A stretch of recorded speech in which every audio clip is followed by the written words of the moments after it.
Juez Garzón, porque yo prefiero llamarle juez Garzón, si Y es correcto. si le parece bien. Vamos, le voy a decir unos nombres: Snowden, Falciani, Assange, usted mismo, personas denunciantes, por decirlo de alguna manera, que vamos a ver cómo funciona la justicia universal, porque parece que ustedes han salido todos perdiendo, ¿no? Bueno, son casos diferentes y han sufrido persecución o procesos por causas también diferentes, pero hay un elemento común, ¿no? Son personas, o de alguna forma somos personas que hemos luchado siempre contra corriente y en ámbitos muy escabrosos, de los que es difícil salir indemne, ¿no? Luchar contra el crimen organizado, contra la corrupción, deja siempre secuelas, a veces irreparables. Luchar contra todo un poder de la información clasificada desde un país como Estados Unidos por Wikileaks o Julian Assange es también muy complicado y se pagan unas consecuencias graves. Snowden las está a sí mismo sufriendo. Julian Assange casi es considerado como un criminal y su organización una organización criminal desde Estados Unidos. Falciani aportó grandes méritos y fue perseguido desde Suiza, y solo gracias a España y al trabajo de personas como la fiscal Dolores Delgado o el juez de Prada o en la audiencia en general, se consiguió anteponer lo que era el servicio a la sociedad frente al secreto bancario y se han producido resultados favorables, pero la lucha es muy compleja y muy difícil. Muy compleja y muy difícil, y yo voy a personalizar un poquito, porque a nivel personal parece que la justicia universal, la justicia internacional no funciona muy bien. Tampoco funciona la nacional, ¿eh? Ese es el problema. Yo creo que la justicia es uno de los capítulos pendientes siempre en cualquier sociedad. En una sociedad no democrática realmente no podemos hablar de que exista una verdadera justicia. En una democracia es quizás la asignatura pendiente de cualquier sistema. La falta de medios, la falta de agilidad, la falta de procedimientos que guarden todas las garantías, la falta de preparación muchas veces, las presiones, etcétera, hacen que los procesos judiciales se eternicen y que cuando llegan difícilmente llegan a tiempo y bien. Y también hay que reconocer que el esfuerzo de unos pocos o de muchos, según el país o la latitud, hace que se avance también en casos como los de la justicia internacional o la jurisdicción universal. Es difícil, pero cuando se produce ese avance genera unas doctrinas, genera unos debates que al final yo creo que redundan sin lugar a dudas en beneficio de las víctimas. Y cuando se trata de limitar o se limita, como ocurrió aquí en España en el 2009 y en el 2014, es demasiado grosero ese reduccionismo, y esperemos que los hechos avalen una reforma y una vuelta a una protección más integral de las víctimas. En España estamos asistiendo a un espectáculo dantesco, no solamente por los casos de corrupción y por los casos de ataques también a las víctimas de la justicia universal, del franquismo, sino porque el sistema judicial está francamente tocado. Se está demostrando que el sistema judicial español está tocado. ¿Me equivoco? El sistema en sí no es el idóneo. De hecho, en lo que es el área de la justicia penal se está planteando ahora, o desde hace ya mucho tiempo, se plantea el cambio del mismo para ver cómo armar la investigación o la instrucción a cargo de los fiscales y no de los jueces. Eso es bueno si se hace bien, es malo si se protege un sistema como el actual. ¿Qué quiero decir con esto? Que la instrucción debe estar en manos de los fiscales, pero siempre que los fiscales y principalmente en la cúpula sean realmente independientes y separados del Ejecutivo. Y eso se consigue realmente estableciendo un sistema de elección del fiscal general realmente muy contundente, con unas exigencias muy claras, preestablecidas de independencia en el nombramiento, tiene que pasar a ser un nombramiento parlamentario y a partir de ahí que no haya duda de que si no es independiente es porque no quiere, pero no por aquello que le digan, ¿no? En cuanto a los jueces y los fiscales, es un error cuando se dice que no son independientes. En España, si no se quiere ser independiente en la justicia, es porque aquel o aquella juez o jueza o miembro del Ministerio Fiscal no lo quiere ser. No soy yo de los que dicen que los fiscales no forman parte del sistema judicial. Forman parte del sistema judicial y cada cual sabe y tiene todos los mecanismos a su disposición para ser independiente. Y el gran porcentaje, un gran porcentaje o la gran mayoría lo es. El que no lo es porque se quiere dejar de serlo o corromperse. Y en todos los sitios, también en la judicatura, hay corrupción. Pero entonces, ¿qué es lo que está ocurriendo y qué es lo que tiene que ocurrir para que esto no ocurra?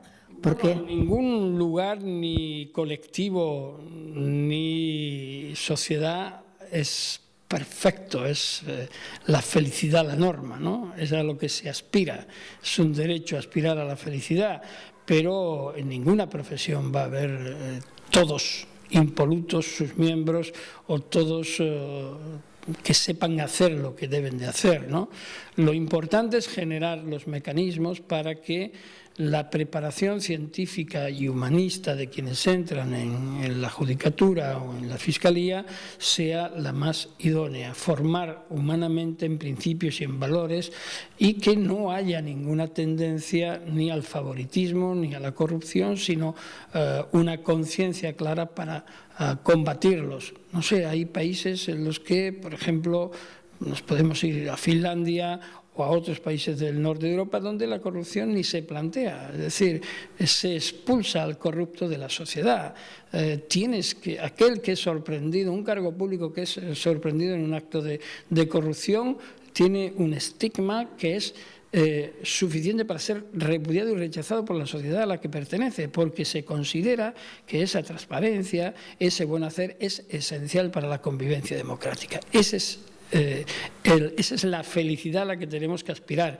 ¿Cómo? Pues no solo con una labor de buenas normas o de aplicación de buenas normas, de transparencia, sino también de concienciación por parte de quienes tienen que hacerlo. Y eso lleva tiempo.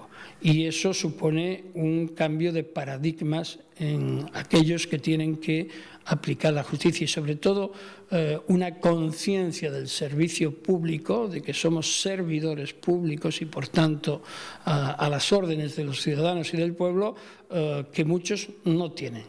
No basta con decir soy un juez del pueblo o con el pueblo, no, hay que demostrar que eres un juez o un funcionario al servicio público y que tu obligación es precisamente la defensa de los ciudadanos. Algo tan sencillo es difícil que se asuma por mucha gente. Cuando lo consigamos, seguro que estaremos en el buen camino. Usted ha nombrado las sociedades del norte, donde no cabe un corrupto, seguro que los hay. Y si lo hay, se le expulsa. Se le expulsa.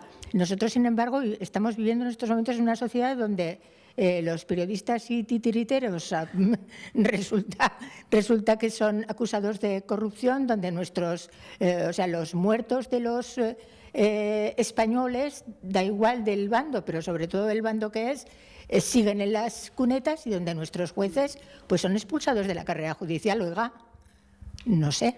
Bueno, es todo bastante complejo, ¿no? Es verdad que hay una clara y tremenda impunidad en lo que se refiere a las víctimas del franquismo. Ha habido una omisión por parte del Gobierno, por parte del Poder Ejecutivo y una indiferencia muy elevada por los demás sectores frente a un hecho incontrovertible que son más de 130.000 víctimas desaparecidas como consecuencia de hechos criminales que nunca han sido investigados y que ponen a España en el segundo país del mundo después de Camboya en número de desaparecidos. Esa falta de conciencia por parte del Poder Judicial para investigar esos crímenes a mí no es que me llame la atención, es que me produce una vergüenza tremenda, ¿no? Formar parte de un sistema que se vuelve tan insensible, tan negacionista, hasta el punto de ensalzar actos que recuerdan al franquismo, principios, sea símbolos, sea himnos, sea cualquier otra cosa que lo exalte como si fuera algo propio y no, por ejemplo, algo repudiable como es el nazismo en Alemania o en el mundo entero. Mientras tanto, perdemos el tiempo, pierde el tiempo la justicia a veces en esa investigación de los himnos que se tocan o que se silban, de banderas que se queman o de titiriteros o artistas o bloguistas o tuiteros que hacen gala de una libertad de expresión que se proclama como algo indeleble y como algo esencial, pero que cuando interesa se denota y se anula y se genera una persecución que supone tiempo, pérdida de valores democráticos y sobre todo decisión para la hora de combatir otros fenómenos criminales mucho más contundentes, ¿no? Eso yo creo que ha sido consecuencia de un desenfoque y de un desvalor claramente potenciado por el actual gobierno del Partido Popular, que se ha ido más a esos efectos y no quiere reconocer que hay un problema de fondo muy importante que tenemos que combatir, entre otras cosas difícil, mientras que este gobierno esté rigiendo los destinos de España. Me da la sensación de que la sociedad española no entendemos, intentamos una especie de amiguismo, somos una sociedad amiguista que no es posible, habría que rendir cuentas, ¿no? Alguien hubiera tenido que rendir cuentas por la guerra civil, por el fascismo en España. Bueno, yo creo que estamos rindiendo cuentas todavía, aunque hay gran parte de la sociedad y sobre todo quienes nos gobiernan en este momento que se niegan a ello.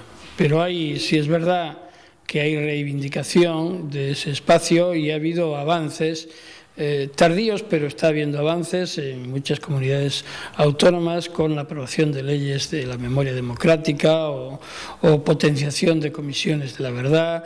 Hay ayuntamientos y hay, como digo, gobiernos autónomos que están tomando medidas muy favorecedoras de esa memoria, incluso ayuntamientos que están regidos por el Partido Popular, por ejemplo el de Málaga, ¿no? Pero hay una clara omisión, una gravísima omisión al nivel nacional por parte del gobierno del Partido Popular y de sus líderes. Es decir, negar y seguir negando lo que es una evidencia no conduce a ningún puerto. Nadie de las víctimas del franquismo, ninguna de las víctimas del franquismo está negando que también hubiera excesos y hechos delictivos por la otra parte, pero no estamos valorando, estamos valorando que después de casi 80 años todavía estamos requiriendo que haya una atención a las víctimas del franquismo que todavía no las ha habido. No ha habido una política de Estado en la que se acuerde las exhumaciones o la investigación para asumir determinados niveles de justicia, aunque sea restaurativa, una comisión de la verdad, una aplicación mínima de la Ley de Memoria Histórica. Se hace gala, por ejemplo, de la inaplicación de la Ley de Memoria Histórica. No se dan presupuestos y todavía tienes que oír afirmaciones tan falaces como desde Justicia de que se está aplicando la Ley de Memoria Histórica.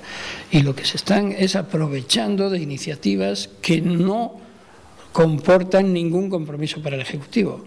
Y, sin embargo, se dan subvenciones para la fundación que dirige o que auspicia el Valle de los Caídos y demás, cuando es un insulto a la propia memoria de las víctimas y a la democracia que ese monumento no haya sido ya reconducido a ser un lugar de memoria, un lugar en el que se dignifique a las víctimas, comenzando por la exhumación de los restos del dictador o del jefe de la Falange. Es decir, yo no tengo que decir nada respecto de estas personas, y si lo digo con argumentos, pero no es asumible que victimario y víctimas estén en un lugar porque la memoria se distorsiona ahí, no se acepta, y es que sigue siendo un lugar de exaltación franquista y se reivindica como tal. Entonces es muy difícil hablar de estos temas como que se está haciendo algo cuando realmente la evidencia tienes ahí, cuando un jefe del Estado todavía no ha pedido perdón a las víctimas del franquismo. En fin, hay una serie de medidas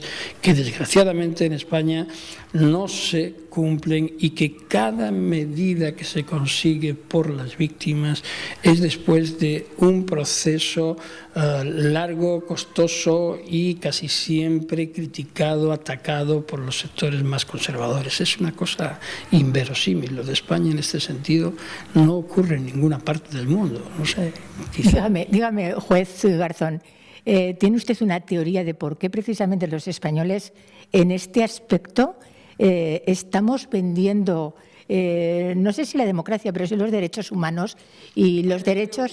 Yo creo que hay algo que para mí resulta claro. Sé que no es compartido por muchos, pero yo creo que todavía no se ha superado el franquismo en muchos ámbitos, y en este en particular, ¿no? Es decir, cuando dicen España es un país democrático, España ya superó, practicó la reconciliación.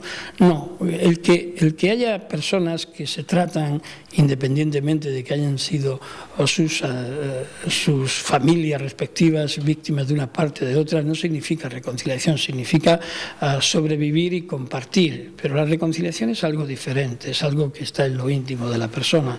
Lo que no ha habido es una respuesta oficial por parte del Estado. Es el Estado el que tendría que potenciar todo esto. Entonces, ese es el auténtico problema, es que no hay una política de memoria. Por tanto, esto se va a seguir reproduciendo de forma indefinida porque no hay una aportación de soluciones. Es más, se niega, y entonces hay un problema, y es que están en los genes de mucha gente esos 40 años de dictadura como una losa, y los 40 años siguientes en los que muchos de estos temas se orillaron total y absolutamente. La transición, no se habló de corrupción cuando veníamos de un régimen corrupto, no se habló de víctimas del franquismo cuando veníamos de un régimen en el que los crímenes contra la humanidad habían sido una regla, y en donde se habían producido 30.000 robos de bebés, o una acción sistemática en los años del franquismo, y siguieron la transición de robos de bebés. Es decir, hay una serie de zonas opacas que se orillaron y que todavía cuesta mucho trabajo profundizar, porque alguien puede asumir, lógicamente, que haya archivos clasificados todavía como secretos que corresponden a la guerra y a la época de la dictadura. Es decir, no sé cuándo vamos a conocer. Es inaudito, es sí, ridículo. Claro, es que nadie se va a rasgar las vestiduras por lo que ocurrió hace 80 años, pero sí va a ayudar a establecer la verdad. Por eso reclamamos desde mi fundación o desde otras muchas instancias una comisión de la verdad, antes de que suframos la vergüenza de que las víctimas de primera línea desaparezcan por razones naturales, ¿no?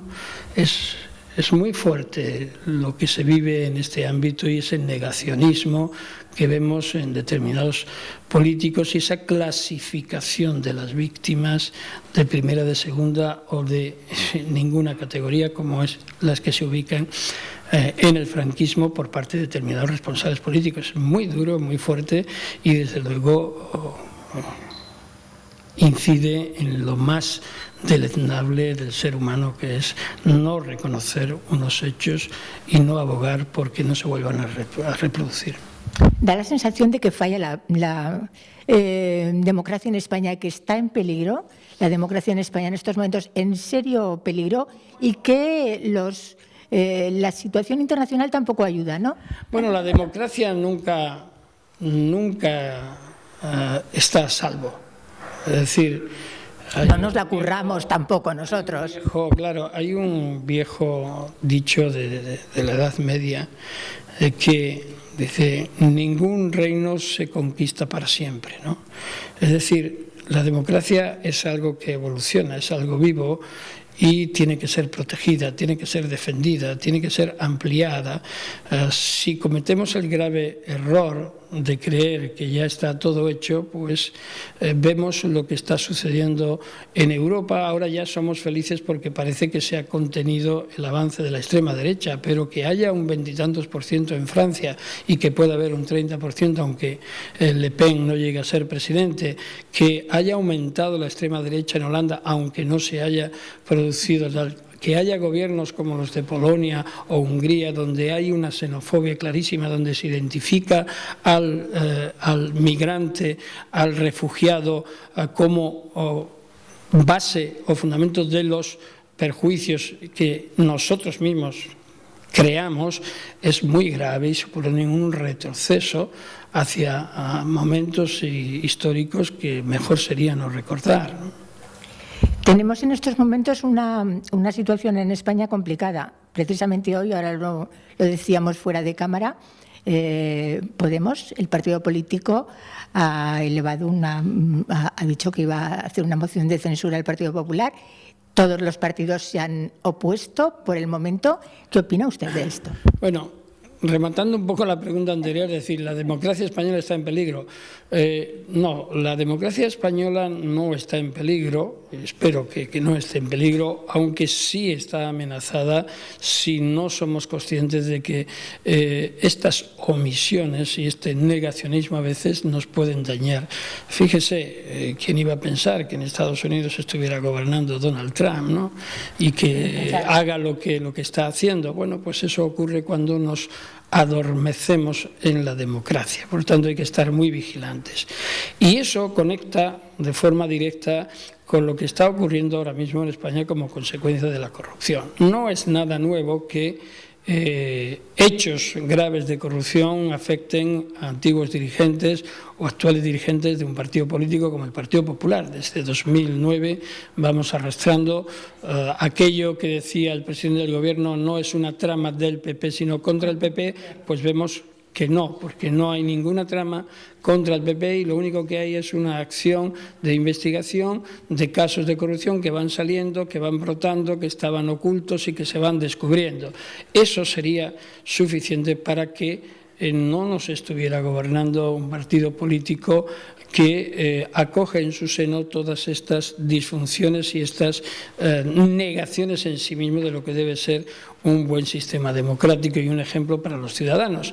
Pero curiosamente aumentaron los votos a pesar de esto. Hoy día no sé si sería igual, pero desde luego lo que no tiene presentación justificativa alguna es que la oposición, por el hecho de que un partido político como Podemos presente o anuncie la presentación de una moción de censura, lo primero que digan es no. Es decir, no significa aceptar que sigan las cosas como están, aceptar que Mariano Rajoy siga diciendo con total impunidad que durante el gobierno del Partido Popular se han abierto la investigación de casos de corrupción, se han investigado y se están juzgando. Claro, faltaría más, pero eso es una falsedad, porque se ha hecho todo lo posible para que no sea así, incluso a algunos nos ha costado la profesión y se ha dinamitado sistemáticamente todas las posibilidades de hacerlo y solo a fuerza de impulso judicial, incluso a impulso del Ministerio Fiscal, aunque con interrupciones o con interferencias también, como hemos visto en los últimos días, se están consiguiendo sacar las cosas adelante. Y claro, ahora decir que te pones al frente de la manifestación no deja de ser cínico. Y la oposición permitir que esto siga siendo así y no ser capaces de elaborar una propuesta conjunta para una moción de censura y hacer que el gobierno no siga en manos de quienes aún todavía discuten que la vinculación de estos casos de corrupción les afecta directamente, es muy grave. Pero es muy grave no solo para el Partido Popular, que ya tiene la responsabilidad, sino para los miembros de los partidos de la oposición, que nuevamente, como ya ocurrió el año pasado, pues siguen centrados en sus guerras internas y se olvidan bastante groseramente de los intereses y de los derechos de los ciudadanos. Juez Garzón, me van a matar si no terminamos la entrevista, pero tengo que hacerle la última pregunta. Hace como un año que el Comité de Derechos Humanos de la Unión Europea le dijo al gobierno español que no estaba de acuerdo con su sentencia. Dígame, ¿le han dicho a usted algo? No, nosotros estamos tramitando una demanda ante el Comité de Derechos Humanos de Naciones Unidas. Está todavía en tramitación. Está en una posición ahora mismo en que el Gobierno contestó con aspectos formales oponiéndose a la admisión de esa demanda. Nosotros vamos a contestar en los próximos días y espero que para final de año pueda haber una resolución. En todo caso, yo sigo creyendo y afirmando que mi comportamiento no era delictivo. Si ha habido que juzgar cosas y casos mucho más graves que el que pudiera haber yo desarrollado, se están produciendo después, incluso actualmente. Y bueno, yo soy respetuoso con el sistema judicial, no comparto esa decisión, la estoy combatiendo, creo que fue un grave error por parte de quienes la dictaron, pero asumo estas consecuencias y por eso sigo defendiendo aquello en lo que creo. Y no lo dice solamente usted, señor Garzón. Muchísimas gracias. Ojalá todo se solucione y ojalá este país evolucione de otra manera, tal como a usted le gustaría y a todos los demás nos gustaría. Gracias. Seguro que sí, porque no es bueno decir la clase política, los políticos son todos corruptos. No es verdad. Los jueces o fiscales son malos jueces o corruptos. No es verdad. Es decir, hay gente buena y gente mala, hay gente positiva y negativa. Y yo creo que tenemos la posibilidad de ahondar y profundizar en ese fortalecimiento del sistema democrático con más transparencia, con más participación, con más democracia, aunque algunos llamen a esto demasiado populista, ¿no? Yo no lo creo que sea populista, sino verdadera participación democrática. Un placer hablar con usted, señor juez. Gracias. Uf, me van a matar. Gracias, padre.